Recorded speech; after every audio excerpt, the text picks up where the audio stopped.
آپ نے اگر رسپانس طے کرنا ہے تو رسپانس نیشنل ہو سکتا ہے, علاقائی نہیں ہو سکتا, ریجنل نہیں ہو سکتا. جناب والا, اسی چیز کو ہم جانتے ہیں کہ یہ ایک ایسی وبا ہے دیٹ ریسپیکٹس نو بارڈرز. یہ تمیز نہیں کرتی افغانستان اور پاکستان کے درمیان, یہ تمیز نہیں کرتی اٹلی اور اسپین کے درمیان, یہ فرانس اور جرمنی کے درمیان جو بارڈر ہے اس کی تمیز نہیں کرتی, یہ کانٹیننٹس کی تمیز نہیں کرتی. یہ پھیلی ہے اور پورے گلوب کو اس نے لپیٹ میں لیا ہے. تو یہ ہو نہیں سکتا کہ ہم پنجاب اور خیبر پختونخوا کو محفوظ کرنے کی اگر ہمارے دل میں خواہش اور خلش ہے تو وہ خلش پوری ہو نہیں سکتی جب تک سندھ محفوظ نہیں ہوگا, جب تک بلوچستان محفوظ نہیں ہوگا, جب تک آزاد کشمیر محفوظ نہیں ہوگا, جب تک گلگت بلتستان محفوظ نہیں ہوگا. یہ ممکن نہیں ہے. تو اس فلسفے کو سامنے رکھتے ہوئے ہم آگے بڑھنے کی کوشش کر رہے ہیں. جناب والا, یہ ایک ایسی وبا ہے, یہ ایک ایسا موذی مرض ہے جو نہ ایتھنسٹی کو دیکھتا ہے نہ یہ مذہب کی تقسیم میں تقسیم ہوتا ہے. بدقسمتی ہے, آئی ایم شاکڈ, میں دیکھتا ہوں جب میں ہندوستان میں بحث کو دیکھتا ہوں تو ہندوستان کی بحث کی کیفیت یہ ہے کہ وہاں آج جو ہندوستان میں کرونا وائرس کا پھیلاؤ ہے اور وہاں کی جو نریندر مودی کی ہندوتوا سوچ والی آر ایس ایس مینٹیلٹی والی جو حکومت ہے وہ پرچار کر رہی ہے کہ آج ہندوستان میں جو کرونا وائرس پھیلا ہے اس کی بنیادی وجہ مسلمان ہیں, ان کو سپر سپریڈرز کہا جا رہا ہے. وہاں کی جو Amit Shah, Doval and the gang of 3 جو وہ ہے ہندوستان میں, وہ دنیا کو ایک میسج دے رہا ہے, ہندوستان کے لوگوں کو میسج دے رہا ہے کہ we have to protect India from corona virus, from corona جہاد. آج وہ مذہبی رنگ دے رہے ہیں ایک گلوبل پینڈیمک کو. ہیٹ سپیچ اور ہیٹ مونگرنگ کی جا رہی ہے اور پاکستان اس کی سخت مذمت کرتا ہے. جناب والا, ہم سمجھتے ہیں پچھلے دنوں میں آپ کے علم میں ہے بحث چلی, ملک میں بڑی بحث شروع ہوئی کہ آج پاکستان کرونا کی جو نظر ہو رہا ہے اس کا ذمہ دار وہ زائرین ہیں جو تافتان کے ذریعے پاکستان آئے. تو میں اس کی بھی وضاحت کرنا چاہتا ہوں کہ تافتان کی جو کیفیت ہے بلوچستان کے لوگ مجھ سے بہتر سمجھتے ہیں, ایک چھوٹا سا, آپ بہتر سمجھتے ہیں, آپ کا تعلق اس صوبے سے ہے. وہ چھوٹا سا ایک گاؤں ہے جہاں ایک BHU کی فیسلٹی جو ہے ہیلتھ کی ہے, اور وہاں بارڈر پر ایران سے لوگ آتے ہیں, ان کا ایک جمکٹا کٹھا ہو جاتا ہے. 4 سے 5 ہزار لوگ وہاں بھیج دیے جاتے ہیں کم سے سفر کر کے. 15 گھنٹے کا سفر ہے کم سے تافتان تک. وہ آتے ہیں, اجتماع کی شکل میں آتے ہیں اور تافتان پہ جمع ہو جاتے ہیں. میں خود ایران کے وزیر خارجہ سے بات کرتا ہوں, ان سے درخواست کرتا ہوں کہ برائے کرم آپ ذرا ٹھہریے, ذرا انتظار کیجئے تاکہ ہم اپنی کوارنٹین فیسلٹیز بنا سکیں. ہمارے پاس مناسب انتظامات نہیں ہیں. وہ کہتے ہیں کہ ہاں ہم تعاون کریں گے, لیکن بدقسمتی سے کیونکہ ان پر اتنا دباؤ تھا اور وہ سینکشن سے متاثرہ ملک ہے تو انہوں نے دروازے کھول کر and they pushed 4,000 to 5,000 people into Pakistan. And Pakistan had to handle those 5,000 Pakistanis who belong to this country. We cannot disown them. We had to own them. اور ہم نے دیکھا کہ اس کیفیت میں جو سے بہتر ہم کر سکتے تھے ہم نے کیا. بلوچستان کی حکومت کو میں خراج تحسین پیش کرنا چاہوں گا. قصبہ پرسی کے عالم میں انہوں نے جس طرح ان لوگوں کی حفاظت کی, میں ان کو خراج تحسین پیش کرنا چاہوں گا. جناب والا, میں ملتان کے لوگوں کو خراج تحسین پیش کرنا چاہوں گا. پنجاب کی سب سے بڑی کوارنٹین جو ہے ملتان میں قائم کی جاتی ہے اور تافتان کے 1250 لوگ ملتان میزبانی کرتا ہے. الحمدللہ آج اس کوارنٹین میں ایک بھی مریض نہیں ہے, سب خیریت سے اپنے گھروں کو جا چکے ہیں الحمدللہ.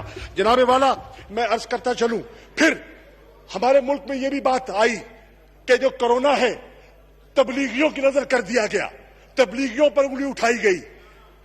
یہ بھی ستم ظریف ہی ہے کہ ہم نے کس زاویوں سے ہم نے اس گلوبل پینڈیمک کو ایڈریس کرنے کی کوشش کی ہے.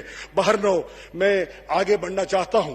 جناب والا, یہ میں کہنا چاہوں گا کہ وہ جو صوبے کہتے ہیں کہ امتیازی سلوک برتا جا رہا ہے, بسات احترام یہ درست نہیں ہے. بہتری کی گنجائش ہو سکتی ہے. وہ اوور 20,000 ٹیسٹ پر ڈے کی پہنچ چکی ہے.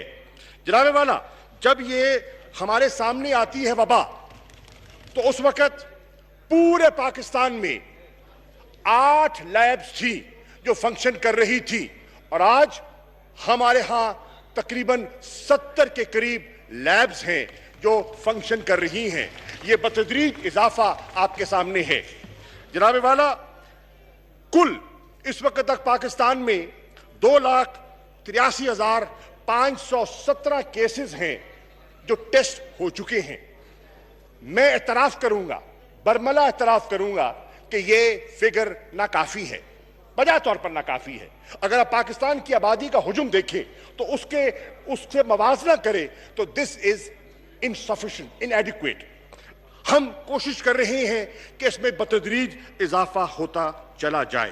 جناب والا، اب انشاءاللہ جیسے جیسے ہماری کیپیسٹی میں اضافہ ہوگا تو آپ دیکھیں گے ہمارے جو صورتحال ہے وہ ویسے ویسے عیاں ہوتی چلی جائے گی. لیکن اس وقت بھی اگر پاکستان کا موازنہ کیا جائے ساؤتھ ایشیا کے دیگر ممالک سے، تو آج بھی جو آج ہماری کیفیت ہے تو اس کیفیت کو سامنے رکھیں تو پاکستان کی جو ٹیسٹنگ ایبلٹی ہے، ٹیسٹنگ کیپیسٹی ہے، وہ ساؤتھ ایشیا میں سب سے زیادہ ہے. As I stand and speak to you we are ahead of other South Asian countries.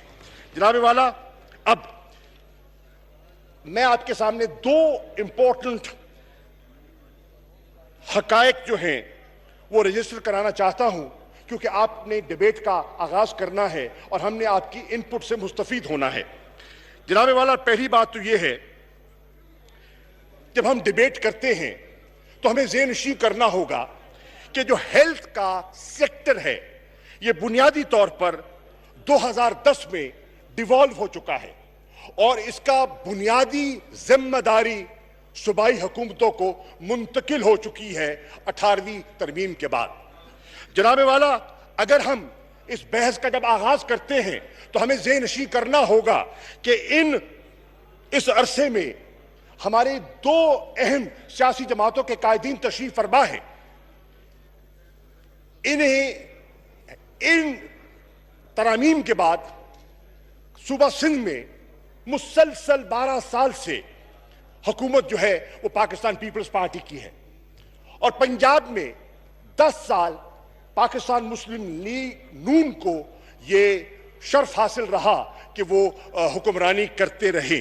یہ میں عرض کر رہا ہوں، جب سے یہ ترمیم ہوئی اور جب سے یہ ذمہ داریاں سونپی گئیں صوبوں کو، تو جو صوبوں کی ہمارے ملک کی 2 بڑی جماعتیں ہیں، سندھ میں پیپلز پارٹی اور پنجاب میں مسلم لیگ نون، یہ ذمہ داریاں سنبھال رہے تھے.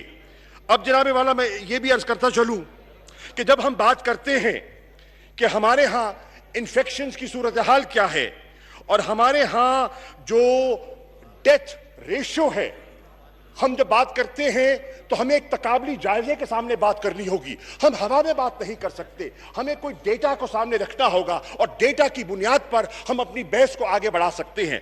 جناب والا، as I speak to you, data جو میرے سامنے ہے وہ جو کہتا ہے کہ پاکستان میں جو انفیکشن اور ڈیتھ ریشو ہے وہ ہے 2.17%، اور اگر آپ گلوبل ایوریج دیکھیں تو اس کا جو ریشو بنتی ہے وہ بنتی ہے 6.8%.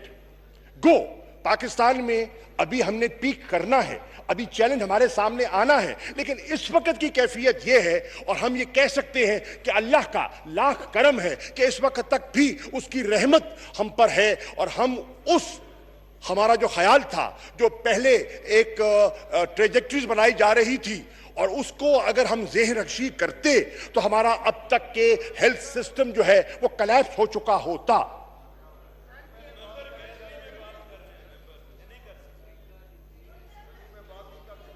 ضلع محترمہ، آپ یہ باہر چلی جائیں یا یہاں پہ اس طرح بات نہ کریں آپ.